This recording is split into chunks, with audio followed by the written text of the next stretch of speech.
Getúlio Vargas, apoiado por alguns generais, nomeadamente Gaspar Dutra e Góes Monteiro, dissolvia a Câmara e o Senado, implantando um novo regime, o Estado Novo.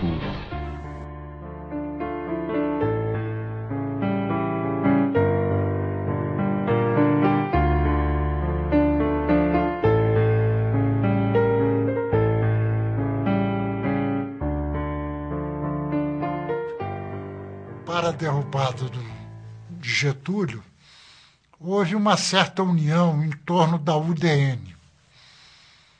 João Mangabeira verificou que era um partido conservador e foi fundado, então, em Esquerda Democrática. O Osório Borba, Hermes Lima, João Mangabeira. Quando falava esquerda, todo mundo só pensava, é o Partido Comunista e tudo mais.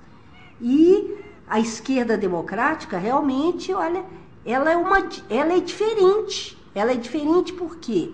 Porque ela diz, olha, não é um partido só que vai dirigir a construção socialista.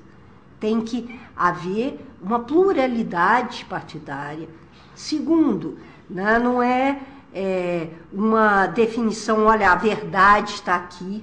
É só dessa forma que nós vamos construir um socialismo combinado com liberdade. A ideia de um partido socialista, quer dizer, que se propõe uma transformação básica mesmo, mas com a possibilidade de uma convivência democrática, sempre foi um desejo. Eu entrei no partido em 1957, porque achei que era um socialismo democrático, sem centralismo, e era, na realidade, o que eu gostava: debater, discutir, ser derrotado, ser vencedor. Então, entrei no Partido Socialista Brasileiro. Era uma alegria os bate-papos de João Mangabeira, Hermes Lima, Bayard Boatê.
Em 64, veio o movimento militar. A partir daí, o AI2 extinguiu os partidos.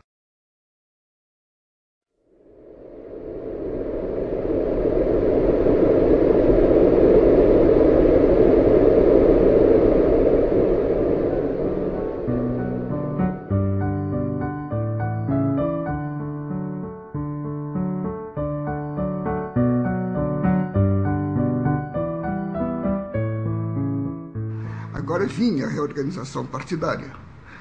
E nós sempre entendemos que o Brasil tinha o direito de ter um partido socialista. Então, ainda a lei autoritária, a lei da ditadura, a lei orgânica dos partidos, nós descobrimos a figura da reorganização partidária. Os fundadores da antiga esquerda democrática e do Partido Socialista Brasileiro tinham o mesmo sentimento nosso, que nós tínhamos o direito de reorganizarmos. Nós tínhamos o direito de ter um partido socialista e a oportunidade de ter esse partido era a reorganização do PSB.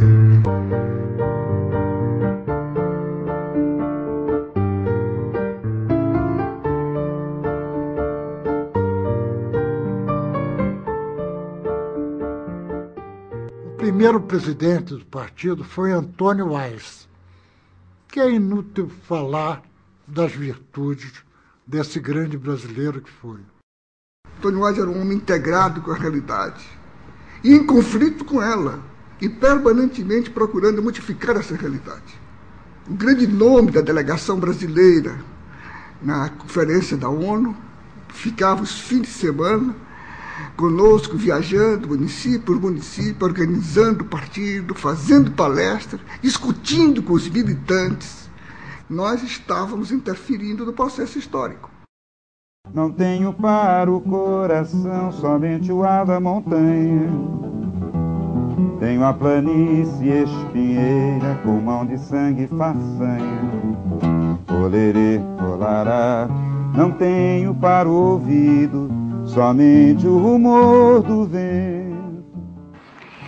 Fizemos o primeiro programa de esquerda, programa de partido da história desse país. Olará, olerê, lará. Tenho pra minha vida a busca como medida, encontro como chegada e como ponto de partida.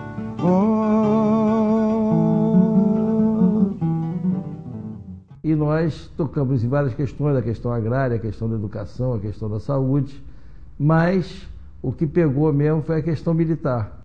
A tortura não teve limites. Muito sofreu a Igreja Católica quando seus padres progressistas se associaram à luta contra a ditadura. Não foram poucos os que conheceram o cárcere, a tortura, a sevícia e a morte. Quando perceberam que não conseguiam quebrar a mesa de Tito, o capitão Albernaz disse a ele: "Você não vai falar, mas jamais esquecerá o preço do teu silêncio." Isso aí gerou um escândalo fenomenal na época. Algumas pessoas não entendiam ainda o que era um processo democrático.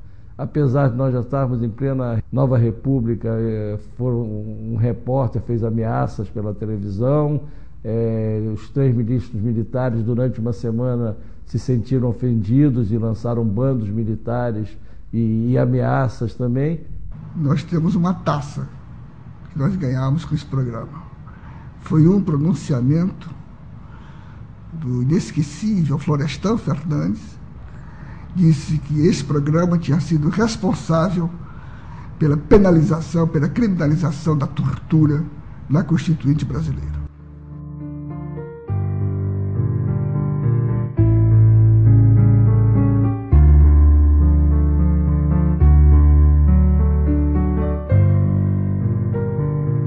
Nós, já em 88, estávamos apoiando a candidatura de Lula à presidência da República.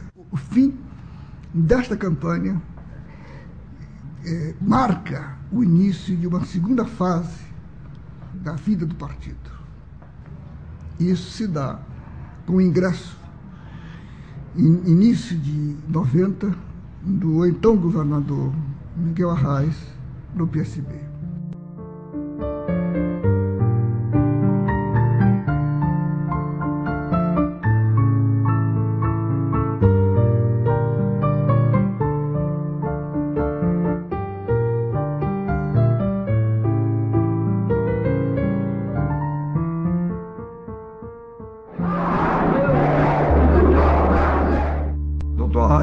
Eu disse ao senhor que achava que o senhor devia exercitar mais o seu lado profético do que o seu lado político. E o senhor me disse que tinha que exercitar o lado político, que essa era a sua vocação. Então, nesse caso, eu achava que o senhor devia entrar no Partido Socialista. Quando foi alguns anos depois, aí ele próprio, ele entrou no Partido Socialista. Aí eu fui lá na casa dele e disse: olha, o senhor agora fez o que eu lhe pedi, e então eu vou fazer o que nunca fiz na vida. Eu vou entrar também, nunca entrei num partido político, mas vou entrar. Aí entrei.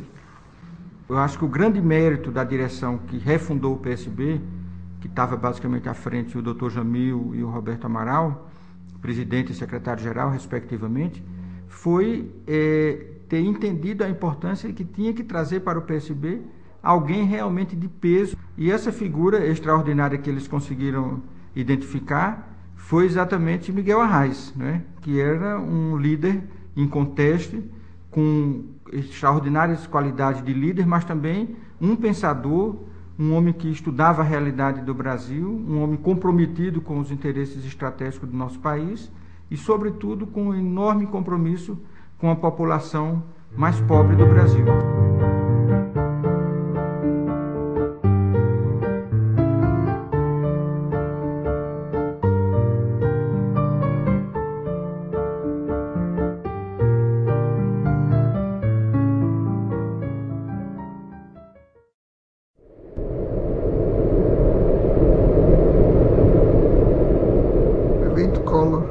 O PSB, no primeiro dia, se instalou na oposição. Para a honra nossa, quem assinou o pedido de impeachment em nome da sociedade e encaminhou ao Congresso Nacional, Barbosa Lima Sobrinho, deputado federal na Constituinte de 46 pelo PSB. Quem foi o advogado da sociedade, o advogado de defesa da sociedade e de acusação de Collor? Evandro Lins e Silva, nosso fundador. Veio o impeachment e assume o vice Itamar.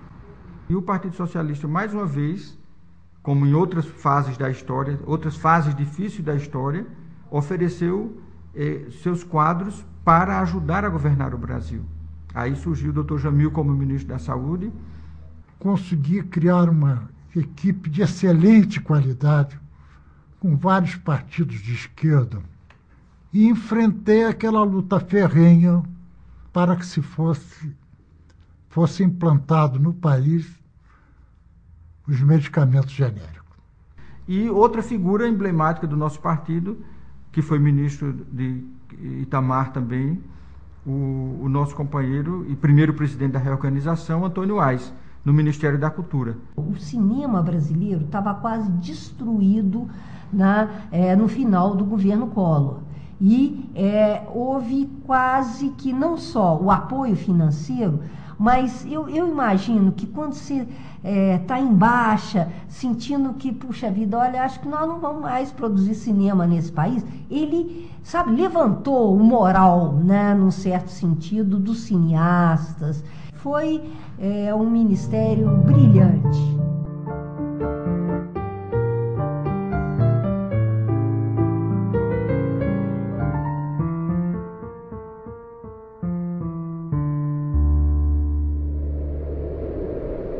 Fernando Henrique Cardoso se transforma em ministro da Fazenda e, em menos de um mês, em primeiro-ministro. E tornou impossível, insuportável o apoio do PSB ao presidente Itamar.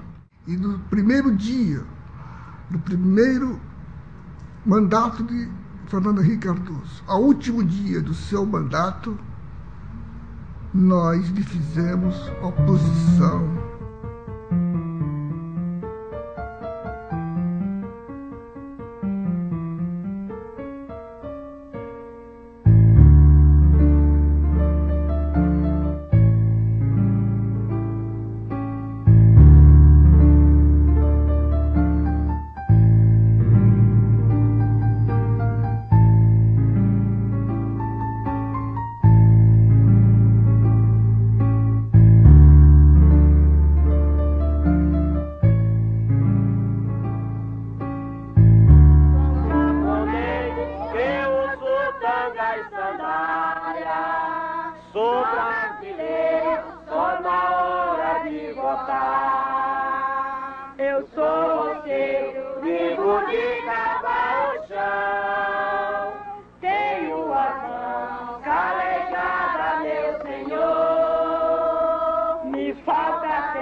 O objetivo sempre foi o de servir a população nas suas necessidades.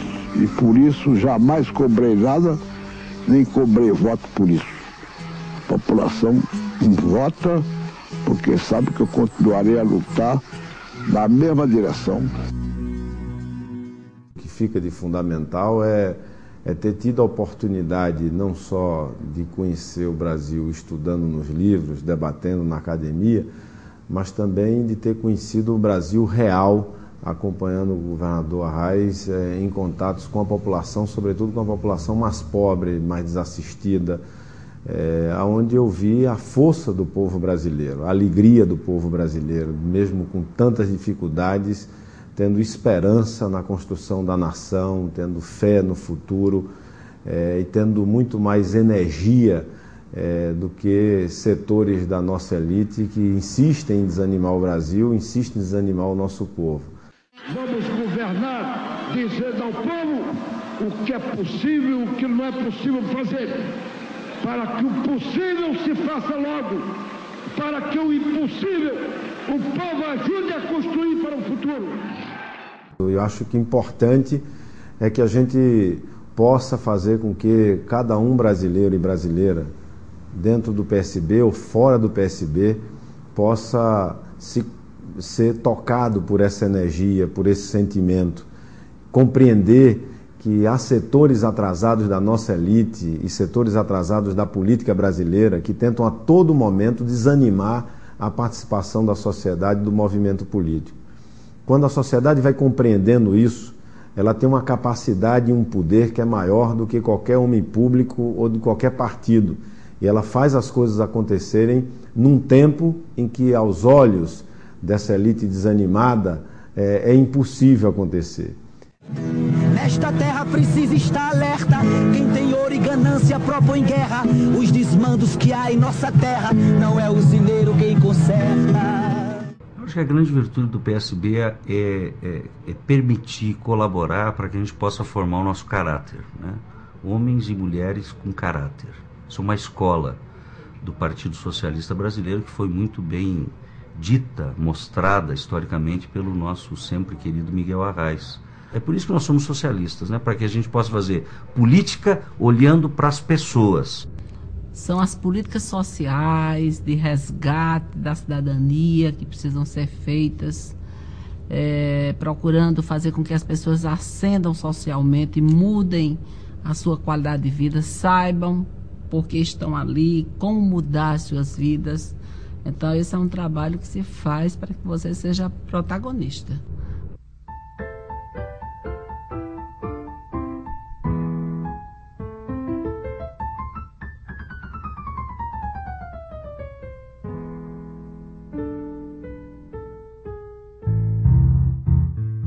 O PSB talvez seja um dos poucos partidos, não é, que tenha ouvido tanto a sua base militante. Em 20 anos nós realizamos 10 congressos. Em um deles, no 9º congresso, nós tomamos uma decisão que certamente marcou o futuro, né, do PSB, que é a decisão de transformar o partido num partido de massa, com organização na base, com organização no local de moradia das pessoas, criando em cada local desse um núcleo de base de militantes organizados para debater os problemas locais, os problemas nacionais, enfim, para contribuir para o fortalecimento do partido, para que o cidadão tenha a possibilidade de ter um instrumento de participação política. Na hora que nós tivermos um partido organizado capaz de proporcionar ao cidadão participação efetiva, nós vamos mudar o país. Eu já vivi num país pior do que o Brasil é hoje. E tenho certeza que vou viver num Brasil melhor a partir dessa militância, a partir do chamamento a tantos que já não acreditam e que precisam acreditar. E no momento que acreditam, vão animar outros a passarem a ter a sua participação, a ter seu exercício de cidadania, seu exercício amanhã, quem sabe, nas fileiras do PSB, o compromisso com a liberdade, o compromisso com a justiça social, o compromisso com a cidadania, com a vida. É isso que animou ao longo da história da humanidade muitas lutas e que nos anima hoje a construir um PSB, e mais do que construir um PSB, construir um Brasil justo, um Brasil equilibrado. O brasileiro é um povo extraordinário. O brasileiro, quando tem uma oportunidade, ele vai mais longe do que qualquer outro povo.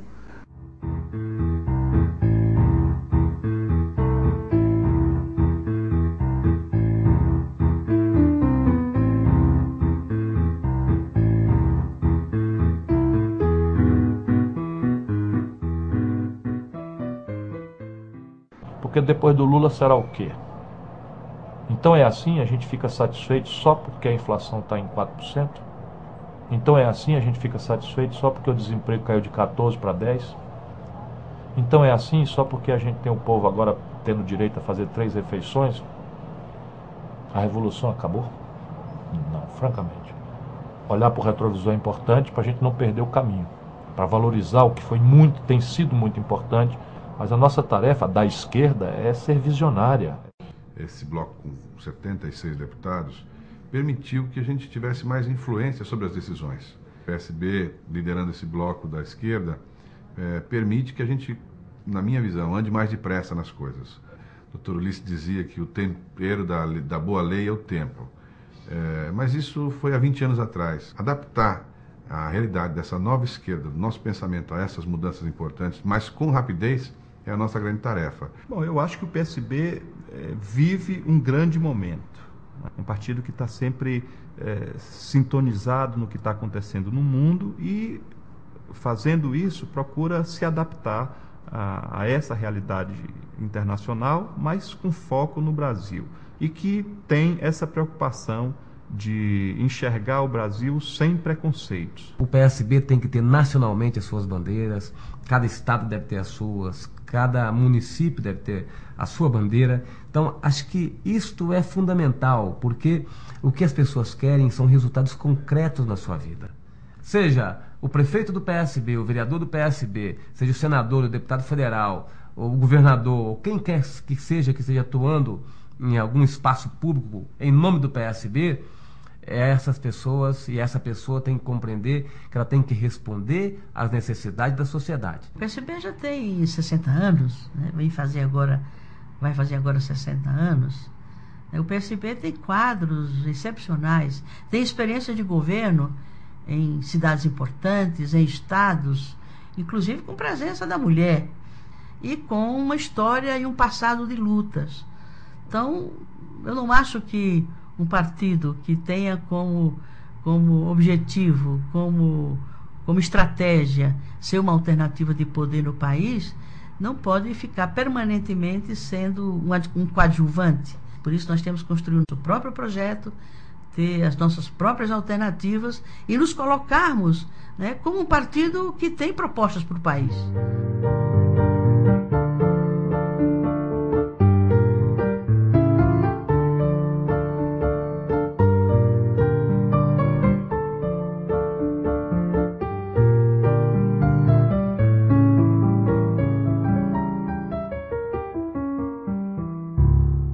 Do exemplo de tantos líderes que vimos aqui apresentar o seu papel e sua história, e também da força de uma geração que chega com vontade de marcar esse tempo com a sua energia, com a sua determinação e com a capacidade de aglutinar um conjunto de pensamento e de força política que faça com que o país possa consolidar essa democracia e possa reduzir a distância entre o Brasil oficial e o Brasil real, que é o Brasil da maioria das pessoas que sequer tem partido, que nunca foram chamadas a ser candidatas. Então, na medida em que um partido maduro, mais jovem ao mesmo tempo, um partido democrático, um partido que tem história, começa a compreender isso, ele faz com que as pessoas que têm, sobretudo a juventude, tem uma distância muito grande da política, comece a ver a política, o exercício da política de outra forma.